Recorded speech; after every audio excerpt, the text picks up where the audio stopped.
Half KG కందిపప్పు ఇవ్వండి. Kilo కందిపప్పుదే. Ankol తెస్తానా.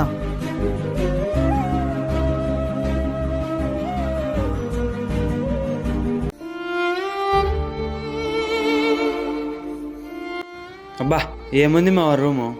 సరేరా లోపలికి వెళ్దాం పదండి. సరే మావా. సరే అంకుల్ వెళ్ళేసి వస్తాను.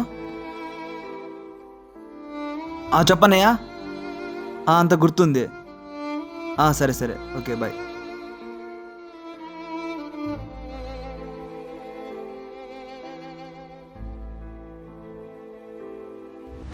సరే ఒక నిమిషంలో నేను తర్వాత ఫోన్ చేస్తా. రేయ్ వాడు వస్తున్నాడు రా. అవునా, మీరు వెళ్ళి మాట్లాడండి రా, నేను ఇక్కడే ఉంటా. సరే నువ్వు ఇక్కడే ఉండు, మేము వెళ్ళి మాట్లాడేసి వస్తాం.